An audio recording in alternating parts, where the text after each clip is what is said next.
اب یہ سورہ فاتحہ کا تو میں نے مکمل ترجمہ عرض کیا. سورہ بقرہ یہ قرآن مجید کی سب سے بڑی سورہ ہے. ایک حدیث اس کی فضیلت پہ سن لے.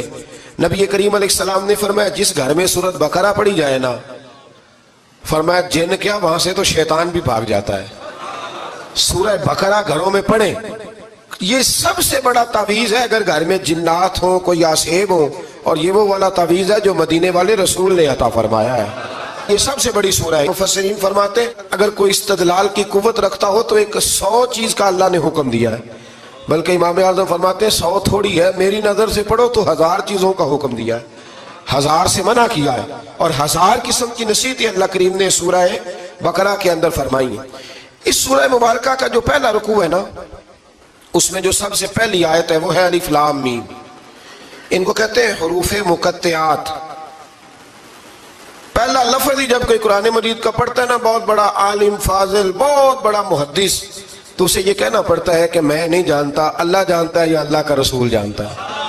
الف لام میم کا معنی ہم نہیں جانتے، اللہ جانے یا اللہ کا رسول جانے، یا جس کو وہ دونوں بتا دیں وہ جانتا ہے، ورنہ یہ اللہ اور اس کے رسول کا راز ہے.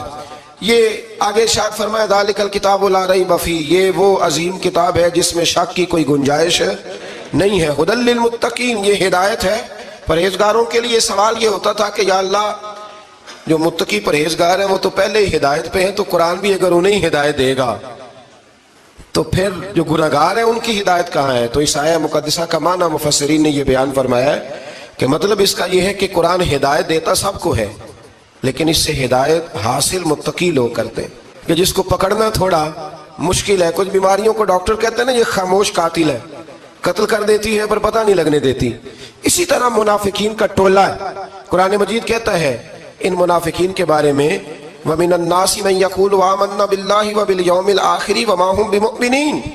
اے محبوب کچھ لوگ کہتے ہیں ہم اللہ اور آخرت پر ایمان لائے، لیکن وہ ایمان لانے والے نہیں ہیں. تو جب رب کہتا ہے نہیں ہے، آج کسی کو کہہ دیا جائے نا کہ وہ بندہ جھوٹا کلمہ پڑھتا ہے، اس کی باتیں نہیں بتاتی، تو کہتے ہو آپ ایک کلمہ گو کو برا کہہ رہے. تو یہاں تو اللہ ان کے کلمے کا بھی اعلان فرما رہا ہے اور ان کے نفاق کا بھی اعلان 13 آیات میں. اور رب فرماتا ہے یخادعون اللہ والذین آمنوا وما یخدعون الا انفسهم وما یشعرون. فرمایا وہ اللہ کو دھوکہ دینا چاہتے ہیں اور مومنوں کو، حالانکہ نہیں دھوکہ دیتے مگر اپنی ہی جانوں کو، انہیں شعور ہی نہیں. اللہ تبارک و تعالیٰ نے 13 آیات کے اندر مکہ مکرمہ میں منافق کوئی نہیں تھا جب تک حضور نے ہجرت نہیں کی تھی. کیوں؟ اس لیے کہ وہاں جو کلمہ پڑھتا تو اسے مار کھانی پڑتی تھی. تو کسی کو کیا مصیبت پڑی تھی جھوٹا کلمہ پڑھ کے مار کھائے.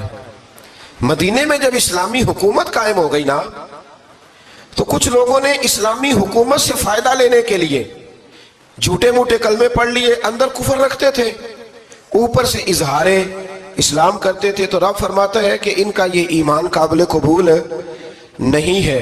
تو یا اللہ پھر کس کا ایمان قابل قبول ہے؟ تو اللہ کریم نے فرمایا وَإِذَا قِيلَ لَهُمْ آمِنُوا كَمَا آمَنَ النَّاسُ، جب ان سے کہا جاتا ہے نا اس طرح ایمان لاؤ جس طرح دوسرے لوگ لائے، یعنی ابو بکر صدیق کی طرح ایمان لاؤ، عمر فاروق کی طرح ایمان لاؤ، عثمان غنی کی طرح، مولا علی کی طرح، بلال حبشی کی طرح، تو کیا جواب دیتے ہیں؟ قَالُوا أَنُؤْمِنُوا كَمَا آمَنَ السُّفَهَاءُ، کیا اس طرح ایمان لائے جس طرح یہ بیوقوف ایمان لائے؟ أَلَا إِنَّهُمْ هُمُ السُّفَهَاءُ، اللہ فرماتا ہے خبردار بے شک وہی بیوقوف ہے، وَلَٰكِن لَا يَعْلَمُونَ، لیکن انہیں اس کا علم نہیں ہے. وہ کہا کرتے تھے کہ یہ تو بیوقوف ہے معاذ اللہ.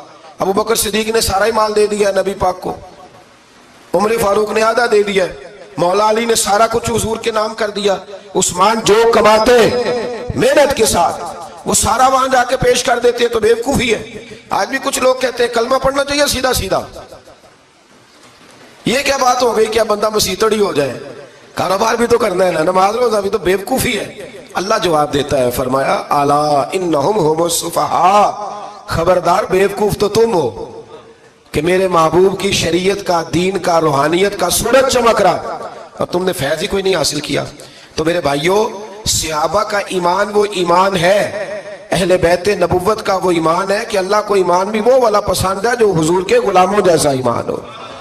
اللہ تبارک و تعالیٰ نے منافقین کا ذکر فرمایا تو پھر اللہ کریم نے فرمایا یہ تو وہ بیوقوف لوگ ہیں اس آدمی کی طرح جو آگ جب پوری جلا لیتا ہے نا، روشنی پھیل جاتی ہے تو پھر اللہ اس کا نور لے جاتا ہے. انہوں نے بھی چلاکیاں کر کے تھوڑا سا ماحول بنایا تھا تو اللہ نے ان کے سارے پردے کھول دیے. ان کے پاس کچھ باقی بچا, ان کے پردے کھل گئے. رسول کریم علیہ السلام کی بارگاہ میں نا ایک دن ان منافقین نے شرارت کر دی. منافقین نے شرارت کیا کی؟ جب حضور صلی اللہ علیہ وسلم نے فرمایا نا پوچھو جو پوچھنا ہے, تو امام راضی کہتے ہیں یہ پیچھے نمازیں پڑھتے تھے, یہ 313 تھے حضور کے پیچھے. اگر مدینے میں رہ کے منافق ہو سکتے ہیں تو باقی ملکوں میں بھی تو ہو ہی سکتے ہیں نا جی. حضور کے پیچھے نمازیں پڑھتے تھے تو ایک دن کہنے لگے نہیں, یہ کہتے ہیں جو مرضی پوچھو تو ہم پیچھے نمازیں پڑھتے ہیں, ہمارا انہیں پتہ نہیں. جب یہ اعتراض کیا نا حضور کے علم پر, آپ سمجھ لیں کہ حضور کے علم پر اعتراض کرنا طریقہ کس کا ہے؟ طریقہ کس کا ہے حضور کے علم مبارک پر اعتراض کرنا؟ کہنے لگے پیچھے نمازیں پڑھتے ہیں, انہیں پتہ ہی نہیں. جب یہ کہا تو اللہ کے رسول نے نا, جمعے والا دن تھا, حضور نے فرمایا میرے علم پر اعتراض کرتے ہو؟ 70 بندے نام لے کر اور ولدیتیں لے کر, بلکہ بہت سارے ایسے تھے جنہیں کنفرم ہو گیا کہ ولدیت اصل میں ہے کیا, انہیں طے ہو گیا. حضور کے بے ادب کے لیے یہ طے کرنا بھی مشکل ہوتا ہے نا. طے ہو گیا کہ ولدیت ہے کیا. 70 بندے نام لے کے حضور نے مسجد نبی سے نکال دیے. فرمایا یا فلاں بن فلاں قم فخرج فإنک منافق, او فلاں کے بیٹے فلاں کھڑا ہو جا, نکل جا, تو منافق ہے. حضور نے 70 بندے نکال دیے. اب 70 بندے اکٹھے گلی میں نکلیں تو رش تو پڑ جاتا ہے نا. حضرت عمر فاروق لیٹ ہو گئے, جمعے میں آ رہے تھے. ان کو جاتے ہوئے دیکھا تو عمر فاروق فرمانے لگے جمعہ ہو گیا ہے. بھئی 70 بندے نکل آئے باہر, جمعہ ہو گیا ہے. تو ایک منافق کہنے لگا تھا کہ نہیں حضور نے نکال دیا. تو عبداللہ بن ابی سلول جو ان کا سربراہ تھا نا, وہ کہنے لگا چپ کر,